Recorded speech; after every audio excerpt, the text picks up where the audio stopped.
Right now, somewhere in Europe, a child is crossing a wooden bridge on foot to get home. No traffic light, no engine noise, no horn in the distance, just the sound of water touching old timber. A delivery is arriving at a front door, not by truck, not by van, by boat. There are villages all over the world that call themselves historic, places that preserve one old church, one old square, one old street for tourists to photograph. But there is one village where the old world is not preserved behind ropes. It is still being lived in. The mail still moves over canals. The gardens still open directly onto the water. The houses still wear thatched roofs in centuries-old proportions. And for long stretches of the village, the road simply disappears. This is Geethorn.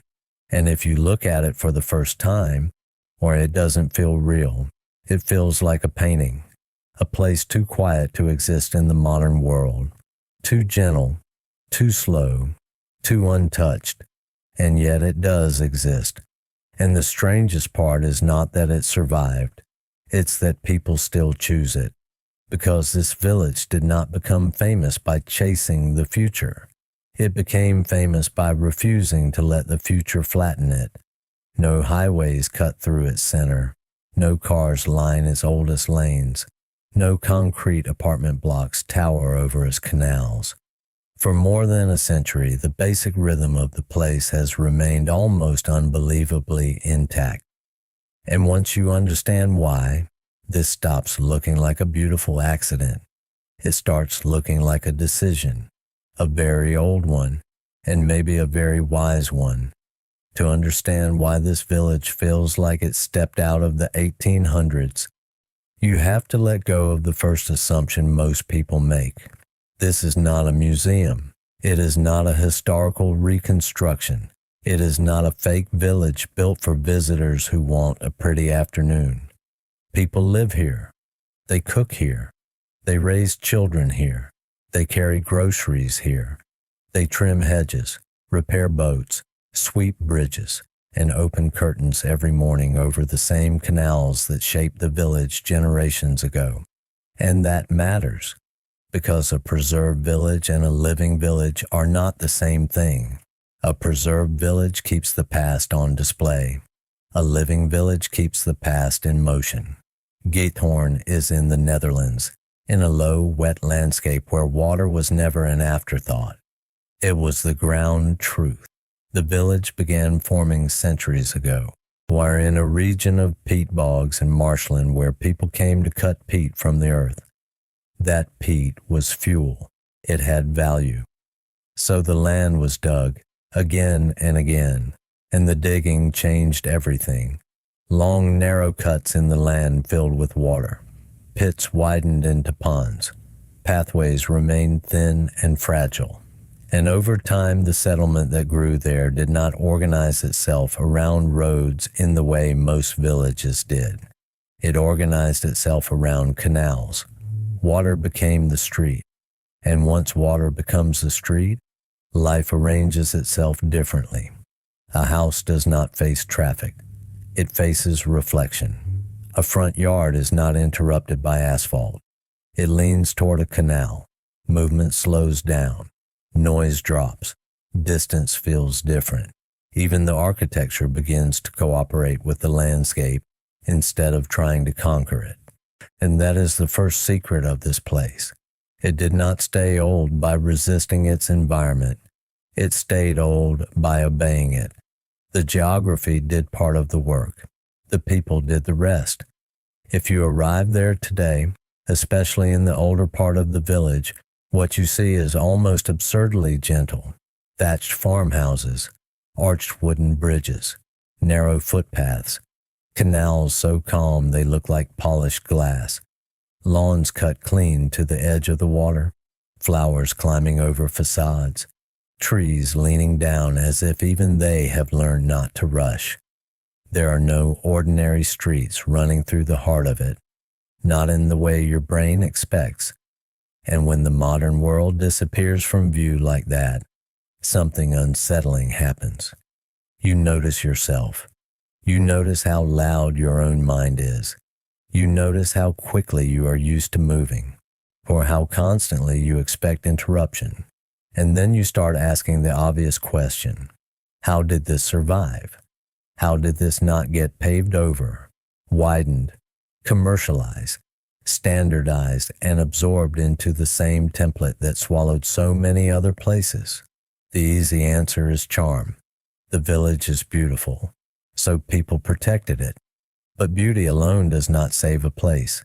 Beautiful places are destroyed all the time, sometimes by neglect, sometimes by development, sometimes by success itself. No, the real answer is deeper than charm. Geethorn survived because the very thing that made it inconvenient also made it defensible. Water. Water slows change. Water complicates machinery. Water limits scale. Water forces humility. You can widen a road. You can straighten a boulevard. You can bulldoze a field. But a canal village asks harder questions. Every change costs more. Every intrusion feels more obvious. Every modern convenience has to negotiate with a landscape that still remembers older rules. And so the village kept its shape long after so many others gave theirs away. Not because nobody imagined a different future, because the existing form kept proving itself. For generations, boats did the work that cars do elsewhere. Flat-bottom boats glided where trucks never could. Families moved goods by water. Neighbors visited by water. Children learned early that crossing the village meant bridges, footpaths, and canals, not speed, not lanes, not parking. This kind of life does something powerful. It makes the physical world impossible to ignore. You cannot fully abstract your way out of it. The weather matters. The season matters. The level of the water matters. The boat matters. The bridge matters. The space between houses matters. You remain in negotiation with place. And that, more than people realize, is what modern life has erased in so many parts of the world. Most towns now are built to minimize contact with reality. Climate-controlled interiors, standardized roads, artificial light, predictable surfaces, movement that ignores terrain. Convenience so complete, you barely register where you are. Geethorn does the opposite. It keeps reminding you, you are here, on this water, under this sky, in this weather, among these neighbors. That is not backwardness. That is intimacy with place. And once a community has that, it becomes much harder to replace with something generic. But the village did not remain unchanged simply because of beauty and water. It also remained unchanged because the Dutch, unlike many societies, have a very old relationship with managing landscape rather than pretending it doesn't exist. This is a country built in conversation with water, sometimes in conflict with it, sometimes in partnership with it, always in awareness of it. So a canal village was never automatically seen as a flaw that needed correction. It could be a functioning settlement, a coherent one, a proud one. That matters too, because many old places disappear when the culture around them stops believing they make sense. Geethorn survived partly because, in the Dutch imagination, a water-shaped landscape was not irrational. It was legible. It belonged, and so the village stayed itself, where its houses remained low and long, its roofs remained thick with thatch, its bridges remained personal, almost intimate, little arches connecting private lives to shared paths. Its movement remained quiet, not silent, quiet, and there is a difference. A village like this is not dead. It hums, a paddle dipping into water, a bicycle wheel on a narrow path, a gate opening, voices carrying across a canal, birdsong in hedges, a distant boat gliding under a bridge. It is not the silence of emptiness. It is the silence of proportion. Nothing is amplified beyond what the human body can comfortably hold. That may be the second secret of the place. Scale. Everything there is still scaled to the human nervous system. The bridges are for walking. The paths are for walking. The boats move at human speed, and the houses are built at human height. Even the views arrive in human-sized frames, a bridge, a garden, a bend in the canal, a line of reeds, a doorway, a roofline. Modern development usually breaks this. It supersizes everything. Bigger roads, bigger vehicles, bigger signs, bigger noise, bigger visual demands. Places stop being inhabited and start being processed. But in Geithorn, the body still understands the village immediately. It does not overwhelm you. It receives you. And that is why the place feels old in the deepest possible sense. Not because every object is ancient, because the scale of life still matches the scale of being human. Of course, this is the point where people usually romanticize too hard. So let's be honest, life in a village like this is not frictionless. There are limitations. Transport is slower. Maintenance is constant. Waterways need care. Bridges age. Thatched roofs demand skill and money. Tourism creates pressure. Weather creates pressure. And preserving an atmosphere is not the same as living comfortably inside it every single day. But that is exactly why the village matters, because it is not easy, and it still persists. That tells you something. Places do not endure through inconvenience alone. They endure when enough people believe the inconvenience protects something worth keeping. In Geithorn, what it protects is not just an aesthetic. It protects a way of moving through the day. Imagine morning there. Light rising over still water, a window opening onto a canal instead of a street. No line of parked cars outside, no engine starting beneath the bedroom, no rush of commuters slicing the dawn in half. Just layered quiet, a duck cutting through reflection, a bicycle crossing a bridge, a neighbor visible from a kitchen window, but not separated by noise. Even before breakfast, the village has already told you how to behave. Slow down. Pay attention. Don't force the day. Enter it. And that tone continues. A person heads to work not by descending into traffic, but by stepping into the outdoors immediately. A child walks over a bridge and onto a narrow lane. A delivery slips along the water. A gardener trims the edge where lawn meets canal. The world there does not hide its infrastructure. Its infrastructure is the landscape, and because of that, daily life stays visible. One of the strangest effects of the modern world is how much labor it conceals. Food appears, packages appear, water arrives, heat arrives, waste disappears, movement happens, and most people no longer see the systems that carry their lives. In a village like this, that invisibility thins out. You see transport, you see weather, you see maintenance, you see the edges. That may sound small, it isn't. When the systems around you remain visible, gratitude has an easier time surviving. So does restraint. So does realism. And villages like Geithorn are built on restraint. Not deprivation, restraint. The bridges are enough, the footpaths are enough, the boats are enough, the houses are enough, the gardens are enough, the pace is enough. Modern culture is almost incapable of saying that word, enough. It only knows more access, more speed, more expansion, more throughput, more tourism, more development, more optimization. But there is a point where more stops improving a place and starts dissolving it. Geithorn seems to understand that instinctively, and that may be why visitors react to it so emotionally.